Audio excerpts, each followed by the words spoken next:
There's nothing heavier than a man who feels like he's failing the woman he loves. And there's nothing stronger than a woman who looks at that same man and chooses him anyway. Not for what he has, not for what he can give, but for who he is when everything else falls away. The priest's voice carried gently through the quiet room, steady and certain. Marriage is not a promise of ease. It is a promise of choosing each other when ease disappears, of standing together when life does everything to pull you apart, of loving not just who you are today, but who you will become. I may not have everything built yet, Andrew said, his voice low but steady, honest in a way that held her still. But I know exactly what I am building, and it is a life with you, a home with you, a future where you are loved the way you deserve, every single day. Augustina's fingers tightened around his. I choose you, he continued, his voice soft but certain, every version of you, every moment we are given. And I promise you this, you will never walk through life alone again, not for a second. A tear slipped down her cheek, but she smiled through it. When it was her turn, she didn't rush. She looked at him like she was memorizing him all over again. I never asked you for perfect, she said softly. I never asked you for easy. I asked you for you. Her voice steadied, stronger now. And you gave me your heart. You gave me your time. You gave me a love that feels like home. She took a small breath. So I choose you too. Not for what you have, not for what you will become. Just you, as you are, right now. The room felt fuller than it was, like God himself had stepped in to witness them. They exchanged rings that weren't expensive, but fit like they had always belonged there. The officiant said, "You may kiss your bride," and Andrew didn't move immediately. He just looked at her, like he needed one more second. Like after 7 years of loving this woman, he still couldn't fully believe that she was standing here, in this borrowed hall in the Mission District, in a dress that made his throat close, looking at him like he was the only solid thing in the room. Augustina felt the pause. She felt everything with Andrew, always had. She tilted her head slightly, just slightly, the way she did when she was asking him a question without words, and he exhaled something that wasn't quite a laugh and wasn't quite a cry, and was entirely, completely him, and then he kissed her. The room erupted. 41 people on their feet, the borrowed string lights swaying overhead, the sound system cutting out at the exact moment the cheering started, which made everyone laugh harder, which made the cheering louder. And Andrew pulled back from the kiss just enough to press his forehead against hers, both of them shaking with laughter now, her hands gripping the lapels of his thrift store suit, his hands holding her face like she was something he had been afraid to break, and had finally decided to hold with everything he had. "We did it," she said against his mouth, just for him. "We did it," he said back. Outside, San Francisco was doing what San Francisco does. The fog sitting low over the Mission, the street alive with Saturday afternoon noise. The smell of pan dulce drifting from the bakery 2 doors down. Inside, it was white roses in second-hand vases, and 41 people who loved them. A reception that would run on potluck dishes and a playlist.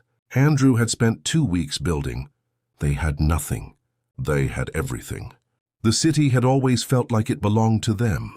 Back then, San Francisco wasn't expensive apartments and overdue bills. It was hills they climbed together, laughing halfway up when their legs gave out. It was late nights that turned into early mornings without them noticing.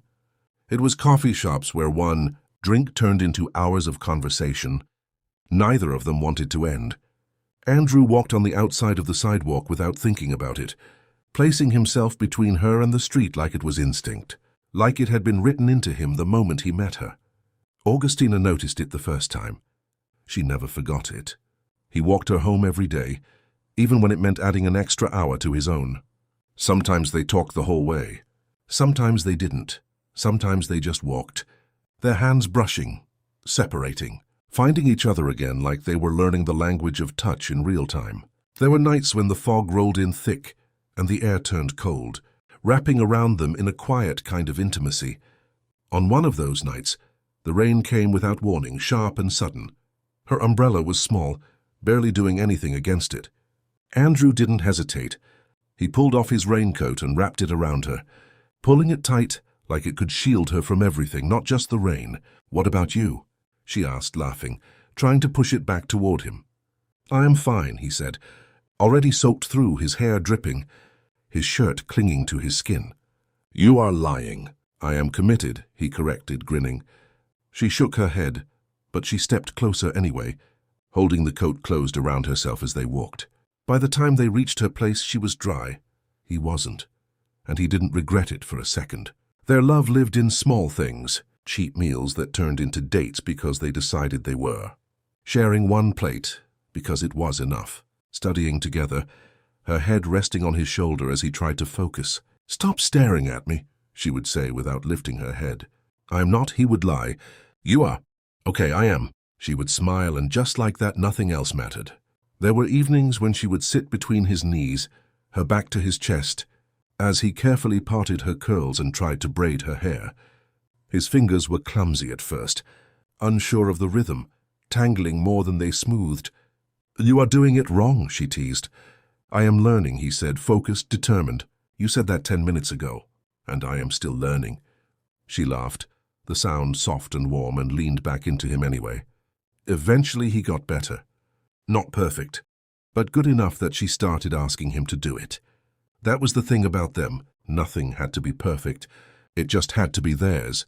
Andrew used to talk about the future, like it was already waiting for them.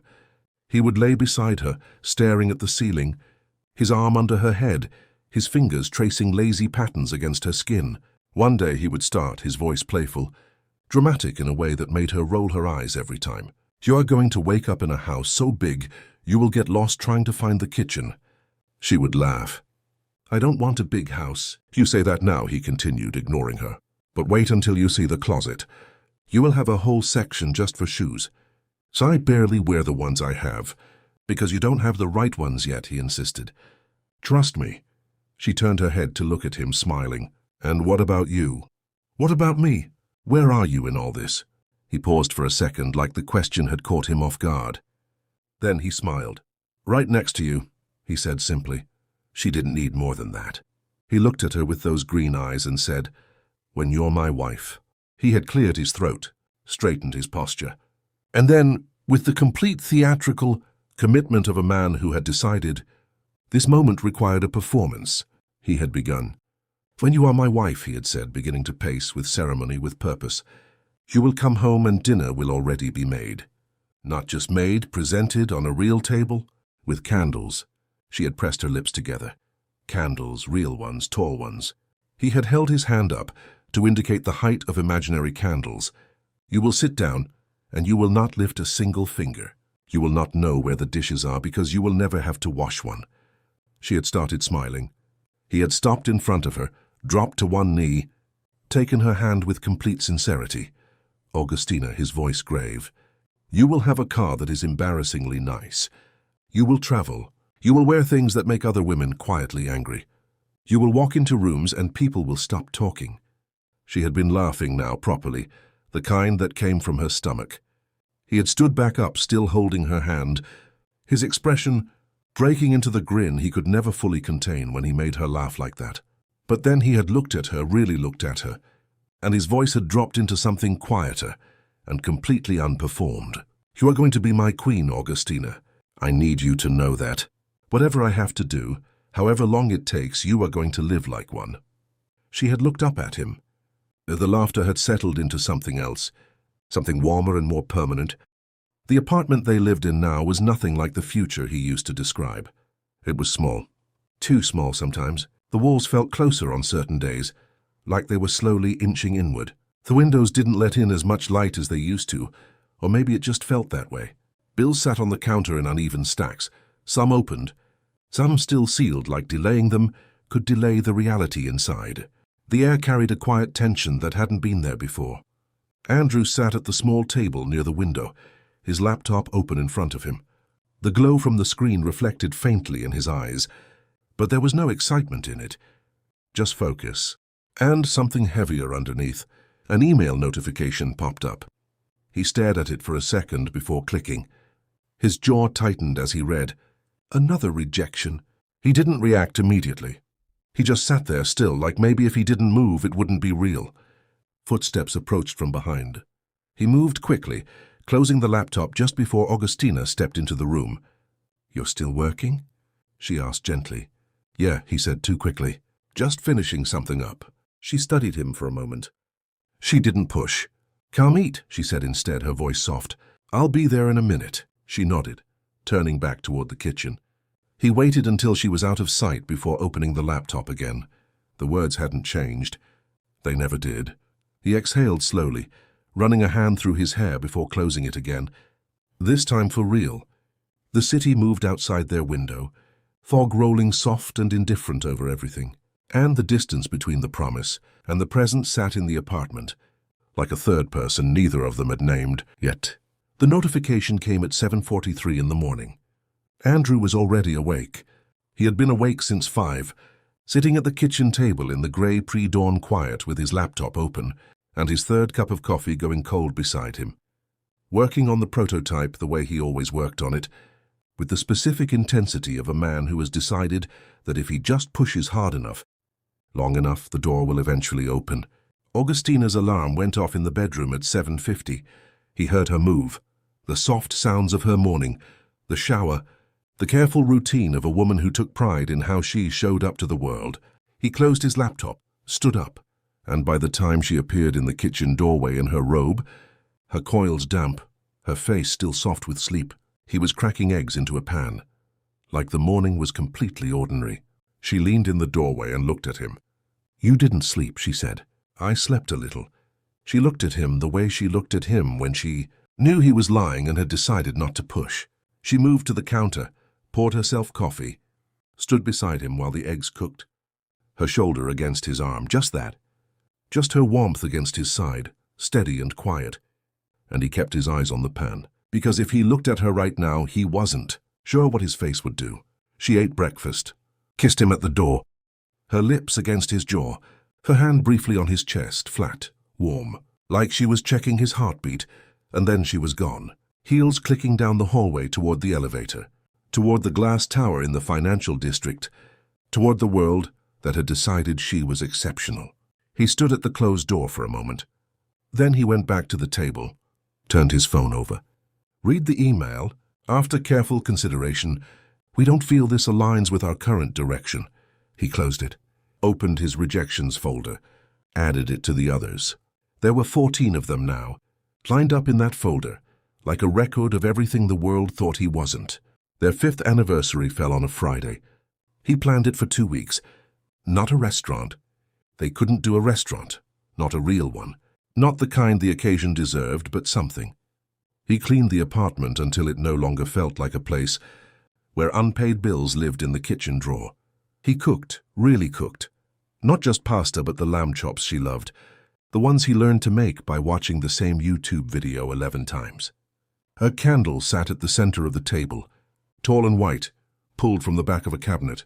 He bought wine, stood in the aisle of the corner store on Valencia Street, counting the cash in his hand, reached for the $12 bottle, then hesitated for a moment, just a moment, feeling the specific, quiet humiliation of a man who once promised his wife candles and cars and rooms that fell silent when she walked in, buying her a $12 wine on their 5th anniversary. He had bought it, carried it home in a paper bag like it was something precious, because it was. That was the thing nobody told you. When you had very little, everything you chose with it became precious. She came home at 6:47, still in her work clothes. The deep burgundy blazer, dark slacks, her hair pulled back the way she wore it for the office. She stopped in the doorway and took in the table. The candle lit, the food plated, the wine open and breathing, and something moved across her face that she didn't try to hide. "Andrew," she said. Just his name. But the way she said it. "Happy anniversary," he said. She set her bag down slowly, came to him, put her arms around his neck and held on, her face against his throat, and he felt her exhale long and slow, the exhale of a woman setting down something heavy she had been carrying all day. He held her with both arms, his chin on top of her head, his eyes on the candle burning on their table. "Smells incredible," she said into his collar. "Lamb chops." She pulled back and looked at him. "You made the lamb chops?" 11 YouTube videos. She laughed, that real laugh, the one from her stomach, and kissed him once, soft and deliberate, and then went to change. They ate slowly, the way they always ate, when it was just the two of them and nowhere to be. Like the meal was the destination, not a stop along the way. Augustina watched him for a moment before speaking. "Do you remember our first anniversary?" she asked softly. He nodded faintly, a small smile tugging at the corner of his lips. "We couldn't afford dinner, so we made noodles," she said, her voice warming slightly. "And you tried to convince me it was a 5-star experience." "It was," he said. "You just didn't have the taste for luxury yet." She laughed, quiet but real. The sound hit him in the chest. He missed that. Not the laugh itself, but the version of himself who made it come so easily. Sitting across from him in the candlelight, the honey of her skin glowed warm, and he watched her talk and thought, with a pain that was also somehow gratitude, "She is so far out of my league it should be illegal." The wine was good for $12. They finished most of it, and then she set down her glass and looked at him with those dark, deliberate eyes, the look she wore when she had been holding something, and had decided the time was now. "Baby," she said. "Yeah." She turned her glass stem slowly between her fingers. "I have been thinking, I think." She paused. "I think it is time for us to start trying." The word trying settled into the space between them. Andrew said nothing. "For a baby," she said softly. "I want us to have a baby, Andrew." The candle moved between them. Outside, a car passed slowly, its headlights briefly crossing the ceiling. "I want to see you be a dad," she continued, her voice going quieter, more private. "I think about it. I think about what you would be like." She smiled just slightly at something internal. "I want that. I want little feet in this apartment. I can't." The 2 words came out flat, final, like they had been waiting behind his teeth for a long time. Her expression shifted. "Andrew, I can't be a failed husband and a failed father as well." He said it to the table. Couldn't look at her. "You are not a failed husband." Her voice was immediate and certain. "You love me. I feel that every single day. Loving you isn't the same as taking care of you, Augustina. You take care of me. I don't." He looked up then, his green eyes direct and raw and done with pretending. "You take care of me. You take care of us. And I let you do it because I keep telling myself it's temporary. It's almost done. 1 more month and something will break. But it's been 5 years and nothing has broken and you're still—" He stopped. His jaw tightened. "You pay the rent. You pay the utilities. You bought groceries last week, and I watched you check the total on your phone twice before you got to the register, and you didn't say a single word about it. Not one word." She was very still. "You have covered my shame, Gus." His voice cracked on her name just slightly. "Every single day you go to that building, and you outperform everyone in the room. You come home, you feed me, you love me, and you act like none of it is happening. Like the bills aren't there, like the emails aren't there, and he pressed his mouth together. "I cannot ask you to carry a pregnancy on top of that. I cannot look you in the eye and ask you to bring a child into this while I am sitting here unable to be the man I promised you I would be." The room was very quiet. Augustina looked at him across the candlelight for a long moment. Then she stood up, slowly. She came around the table and sat in his lap, the way she always did, the way that made the world smaller, and she took his face in both hands. "What happens if you lose your job?" he asked, his voice barely above a whisper. "What happens then?" "We fall apart. Everything falls apart." "We won't," she said. "We will," he insisted. "And I won't be able to fix it. I won't be able to do anything. Everything I make from my part-time job goes into the prototype. Every cent, you know that. And you've never made me feel—" He stopped, started again. "I was supposed to be the one feeding you. I was supposed to be the one covering the bills and carrying the weight, so you could breathe.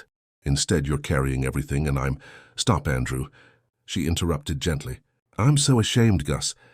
The words came out wrecked and quiet and completely unguarded. "I am so ashamed of what I've asked you to live." She didn't speak immediately.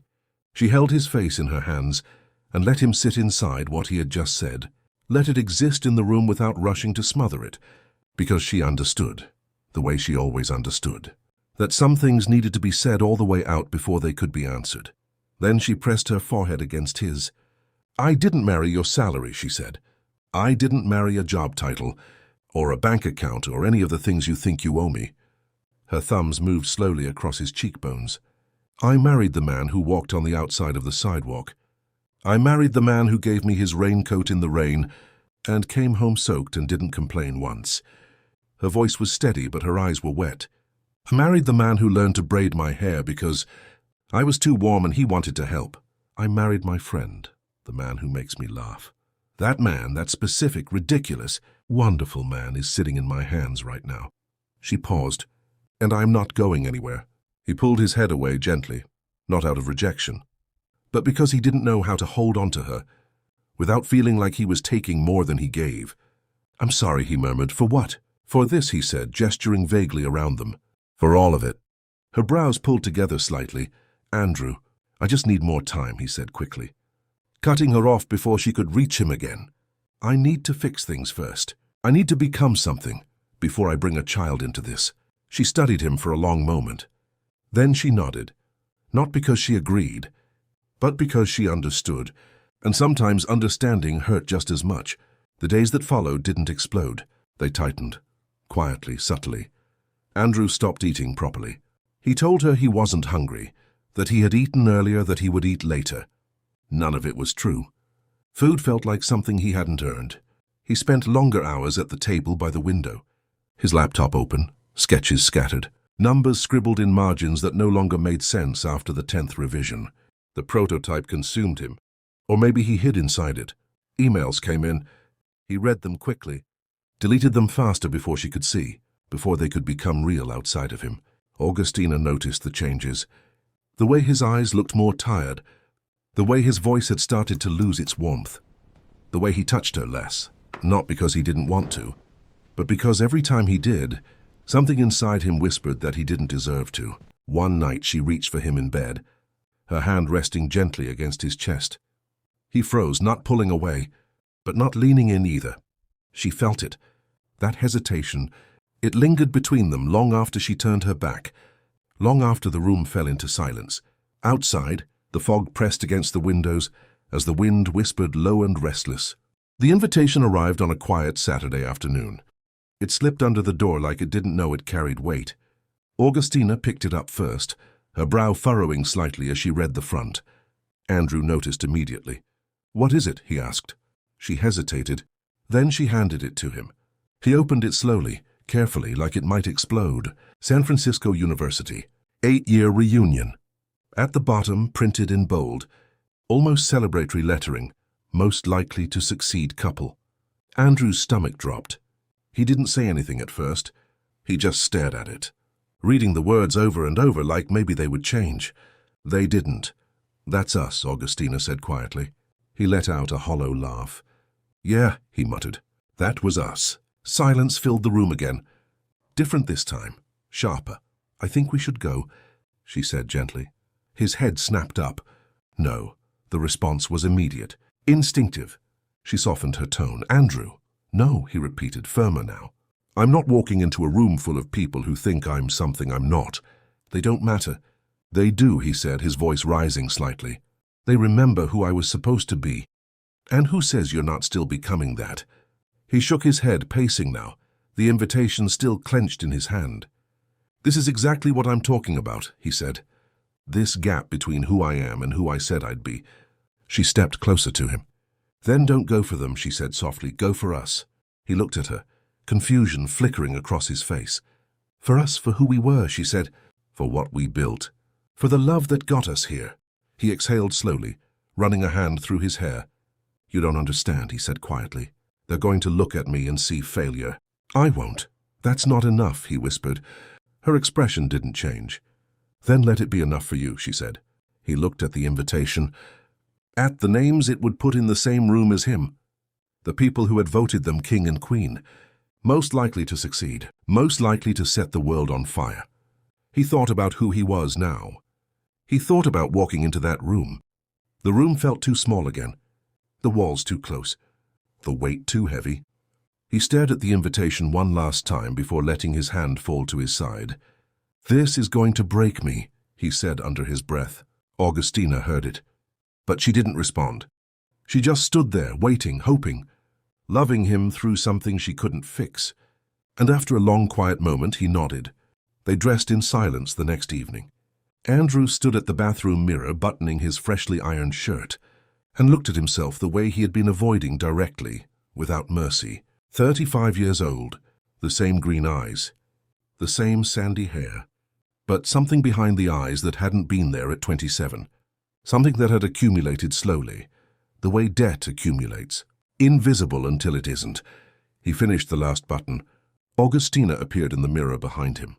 Sapphire dress, gold earrings, her hair down, her coils soft around her honey skin, her face composed in the careful way of a woman who had already decided how she was going to carry tonight. She was breathtaking. She was always breathtaking. He thought about the room they were walking into and felt his stomach tighten. "Ready?" she said to his reflection. "Yeah," he said to hers. They both knew what that word was worth. The venue overlooked the city like it had something to prove. Glass walls stretched from floor to ceiling, reflecting San Francisco in soft fragments of light. The skyline shimmered in the distance, hills rising and falling beneath the fading sun.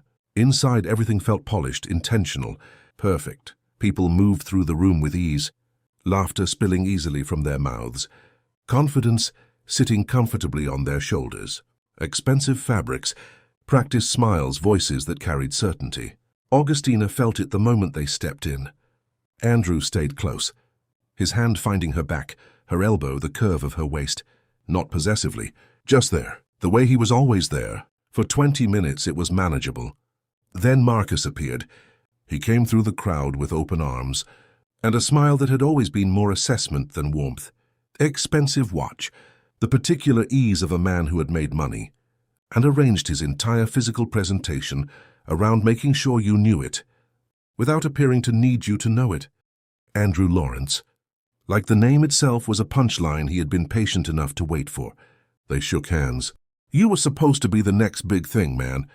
Marcus tilted his head, his voice almost gentle, almost concerned.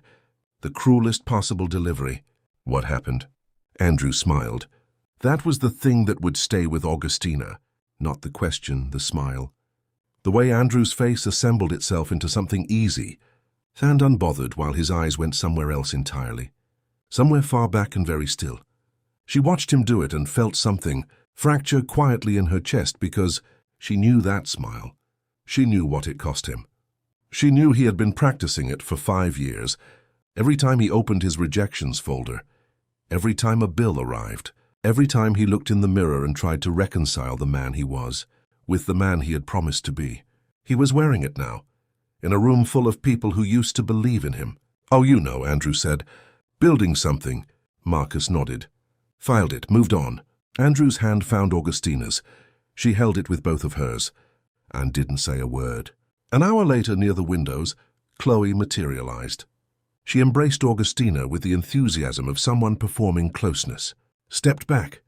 Her eyes moved over Augustina the way they always had, cataloging, calculating, and then flicked briefly to Andrew. 1 second less and back. "Augustina," her voice dropping into something private, conspiratorial. As though Andrew were furniture. "You're still with him?" Augustina didn't answer immediately. She turned and looked at Andrew first. Fully, deliberately. She found his face and held it, and the look she gave him, before a single word left her mouth, was the kind of look that a room full of people could feel from across it. It said, "You are everything. Do you hear me? You are everything." Then she turned back to Chloe. "I'm still with my husband," she said. Quiet, absolute. Yes, Chloe smiled with her mouth, drifted away. Andrew was looking at the middle distance. The city glittered through the floor-to-ceiling windows, indifferent and enormous.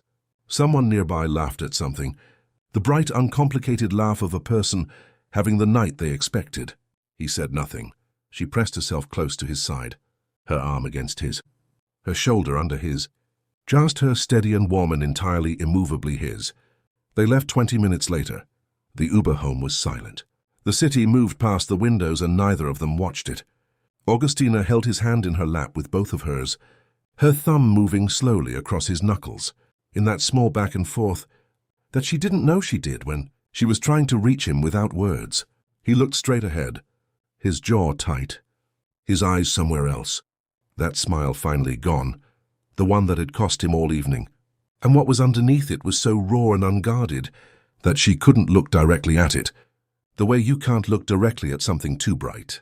She held his hand tighter. He didn't squeeze back. That was how she knew. Inside the apartment, he walked to the bedroom. She heard him sit on the edge of the bed. The specific sound of it, the way the mattress took his weight. And she stood in the hallway for a moment, with her hand flat against the wall, just breathing, preparing herself for whatever was on the other side of that door. She went in. He was sitting on the edge of the bed, elbows on his knees, his head down, his hands hanging between his legs, still in his iron shirt, his shoes still on, like he had made it this far and run completely out of the ability to go further. She crossed the room and knelt on the floor in front of him. Right there on the floor, on her knees in her sapphire dress, she took his hands in hers and waited. He didn't look up for a long time. When he did, his eyes were already gone, red-rimmed and devastated, and stripped of every layer of composure. He had spent the entire evening constructing, maintaining and wearing like armor. In the dark of their bedroom, with no one watching, with nowhere left to perform for, his face had simply given up. "I'm sorry," he said. His voice barely made it out. "Augustina, I'm so sorry, baby." "No." He shook his head, his hands tightening around hers. "No, just let me. Please, just let me say it." He stopped, swallowed hard, started again. "I stood in that room tonight and I watched you. I watched you be everything. Be gracious and warm and more beautiful than every single person there. And I watched people look at you and then look at me, and I saw it. I saw what they thought." His jaw trembled. "And the worst part, Gus, is that they're not wrong. Andrew, I have wasted 5 years of your life." The words came out cracked and irreversible. 5 years you could have spent with someone who deserved you. Someone who could have walked into that room and given you something to stand next to. Someone who could have. He stopped. His whole body contracted around whatever was rising in him. "You are so beautiful. You are so good. You have a heart that I have never deserved. And men, real men, good men, would give everything they have just to be loved by you the way you've loved me." His voice broke completely on the last words.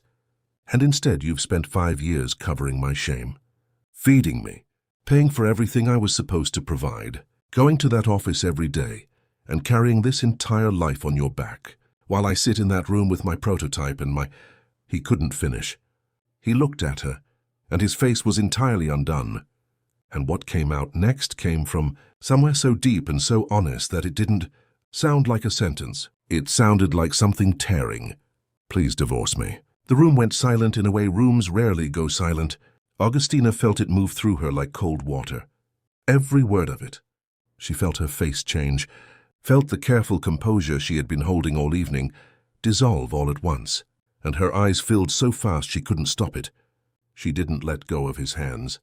"Please," he said again, and his voice was wrecked and earnest and completely genuinely meant. "You deserve someone who can make you shine. You deserve a man who can take care of you, who can walk into a room and give you something to be proud of.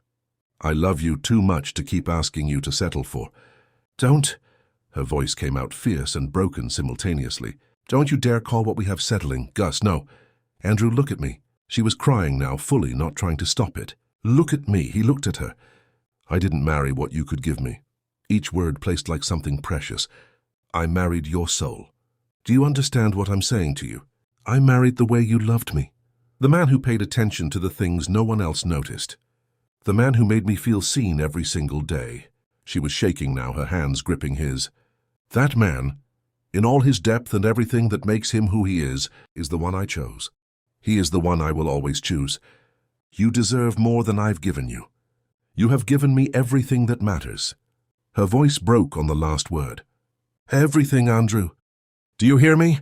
He came apart, not gradually, all at once. A sound left him that she had never heard from him before, low and broken and completely unguarded, and he slid from the edge of the bed and they both went down together, down onto the floor, and she went with him without hesitation, both of them on the floor of their dark bedroom, and she pulled him into her, and he folded into her arms and sobbed.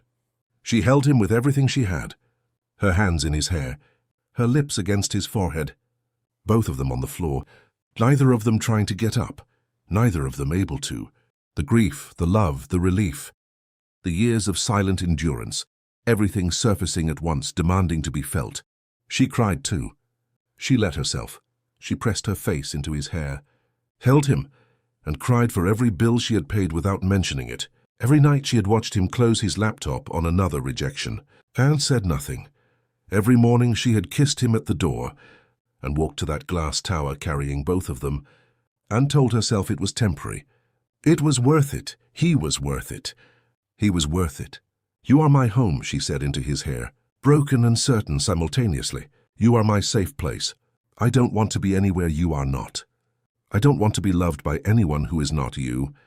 She pulled back just enough to hold his face in her hands, his wet face, and make him look at her. "You are not a failed husband. You are a man I am desperately, completely in love with, and I am not going anywhere. Do you hear me?" Her thumbs on his face. "I am not going anywhere." He pressed his forehead against hers. They stayed on the floor. The city outside moved and breathed around their building, the fog pressing soft and indifferent against the windows, and inside their dark bedroom, two people held each other on the floor, and let the night be exactly as heavy as it was. This is what quiet love actually looks like. A week later, the city felt colder, or maybe he did. The bar on Mission Street was dim, the air thick with the smell of alcohol, and quiet conversations that didn't ask too many questions. Andrew sat alone at the counter, a glass in front of him. Half empty, or half full, it didn't matter. His shoulders were slumped, his eyes distant, his presence barely noticeable. In a room full of people trying not to be seen, he looked like a man who had lost something. Not money, not opportunity, but himself, and he didn't know how to find his way back. "Rough night?" The voice came from beside him, calm, measured. Andrew didn't look up immediately. "Something like that," he muttered.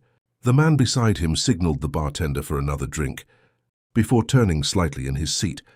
He was around Andrew's age, maybe a little older. Well put together, even in stillness. His posture carried control, but his eyes held something fractured beneath it. Not chaos, but loss. "You're drinking like everything's slipping through your hands," the man said. Andrew let out a quiet breath, a humorless sound. "I guess it is." The man nodded once, like he understood more than he was letting on. "Woman?" he asked. Andrew finally turned his head.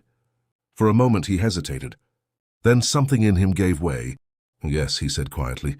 "It's a beautiful and incredible woman I do not deserve. Yet she is the only reason I breathe." The words didn't feel rehearsed. They fell out of him, raw, unprotected. The man studied him for a second longer than most people would. Not with pity, not with judgment, but with recognition. "That doesn't sound like a man who doesn't deserve her," he said. Andrew shook his head. "You don't know the full story." "Then tell me." And he did. Not everything, but enough. The failures, the rejection emails, the way his wife still looked at him like he was everything. "That's the part that hurts the most." Andrew finished, his voice lower now. "She believes in me, and I can't even believe in myself." Silence settled between them. Not uncomfortable, just honest. The man took a slow sip of his drink before setting it down. "I should be on a date with the woman I love, but instead I'm here." "Drowning in whiskey," he said quietly. Andrew leaned back slightly, processing. Before he could say anything, the man spoke. "I'm Christopher." Andrew gave a small nod. Andrew. Their hands met in a firm, quiet handshake, an unspoken understanding passing between them. For a moment, they just sat there. Two men, different lives, same kind of broken. Christopher leaned back slightly, studying him again. "Tell me about the prototype." Andrew wasn't sure why he did. Maybe it was the alcohol. Maybe it was the way Christopher listened. Or maybe it was because for the first time in a long time, someone asked without already deciding he had failed. So he told him. The idea, the vision, the years he had spent building it, refining it, believing in it even when nothing else made sense. Christopher didn't interrupt, didn't rush him. When Andrew finished, there was a quiet pause. Then Christopher leaned forward slightly.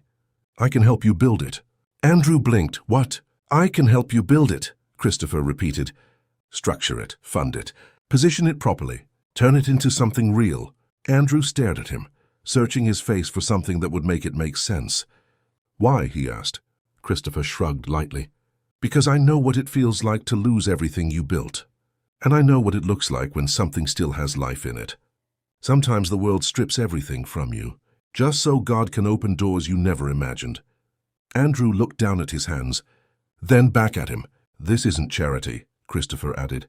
This is partnership. The word hung there, partnership. Andrew exhaled slowly. I accept, he said, then paused. But my wife will be a full partner too. Christopher's brow lifted slightly. Andrew held his gaze. Because this everything I have been building, it's as much hers as it is mine. Christopher didn't hesitate. Then we built it together. She was at the kitchen table when he walked in. Still in her work clothes, her blazer still on, her heels still on, her bag dropped by the door the way she dropped it when the day had been long, and her body had run out of the energy required to do things properly. She was eating leftover rice straight from the container, scrolling through something on her phone, her coils escaping their pins in the particular way they did by evening. She looked up when the door opened, and she saw his face. Her fork stopped. He was standing in the doorway of their apartment on 24th Street, and his face was doing something she had not seen in 5 years. Something she had been watching for without letting herself watch for it. The way you stop looking for something you're afraid to want too badly. His green eyes were bright.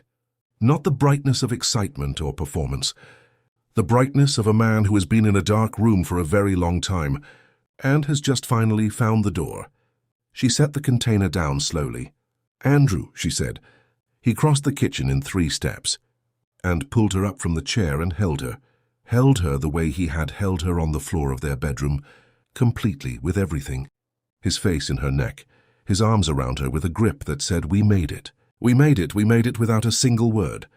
She felt it move through her before she understood it, felt the news in his body before he told her with his mouth. Her arms came around him, she held on, and felt the tears arrive without permission, rising from somewhere deep, exhausted and quietly, stubbornly hopeful. Tell me, she said into his shoulder. He pulled back, held her face in both hands, looked at her, and he told her. She sat back down because her legs required it.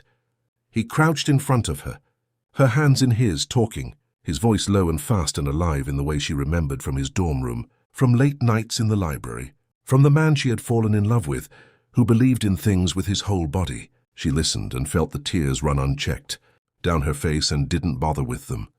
When he finished, she looked at him for a long moment. Then she laughed. The real one, the one from her stomach. And he laughed too, and the sound of it filled their apartment, bounced off the walls of the place that had held so much silence, and so much strain, and so many unopened envelopes, and it was the best sound either of them had ever heard. 3 weeks later, she came home to an envelope on the kitchen table, her name on the front in his handwriting. She stood at the table, still in her coat, and opened it. Legal documents, thick and formal, her name printed clean and clear on every page. Augustina Joe Lawrence, full partner. She turned the pages slowly, one by one, her coat still on, her bag still on her shoulder, standing at the kitchen table because she hadn't made it any further than this. By the 3rd page her hands were shaking slightly, not from cold. By the 5th page she had to set them down and press both palms flat against the table and just breathe. She had paid the rent.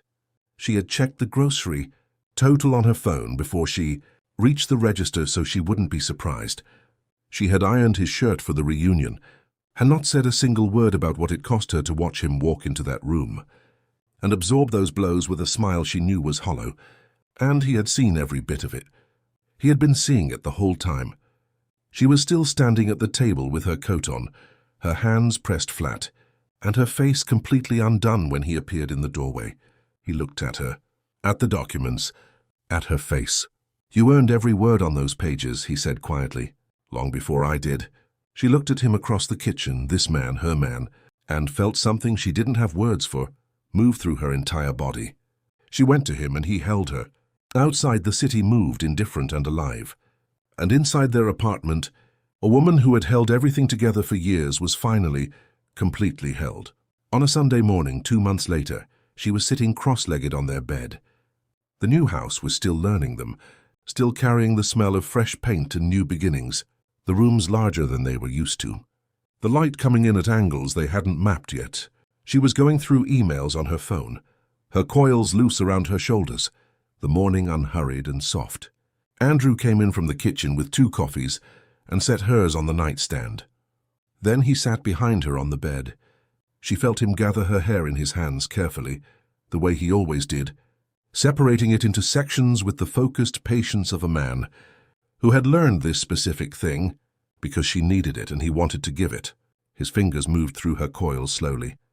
The same hands that had signed company documents this week, that had shaken the hands of investors, that had built the thing the world had finally agreed was worth something. The same hands. She closed her eyes. Outside, the Noe Valley morning moved quietly past their windows. Neither of them spoke. His hands in her hair, her coffee warming on the nightstand, the house holding them gently in its new walls. This was the thing he had never lost. Through all of it, the shame, the rejection emails and the floor of their bedroom, the reunion and the bar on Mission Street. This man had never stopped being exactly who she had fallen in love with. She reached back and touched his hand briefly. Just that. He pressed his lips to the back of her head and kept braiding. The car appeared on a Tuesday morning.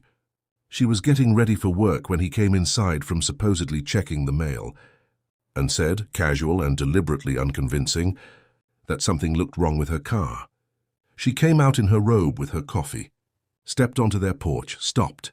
It sat in their driveway, catching the morning light. Storm gray, sleek Maserati Grigio, the kind of car that made the street look different around it. A bow on the hood that he had tied himself, slightly imperfect, unmistakably him. She stood on the porch steps and said nothing for a very long time. He came and stood beside her. Didn't say anything either. Just stood close, his arm against hers, watching her look at it the way he had always watched her, quietly storing it. Andrew. Her voice came out barely above a whisper. You drove me everywhere when I had nothing, he said simply. You never complained once. She pressed her lips together. Her eyes were full. That bow is terrible, she said. I retied it 4 times.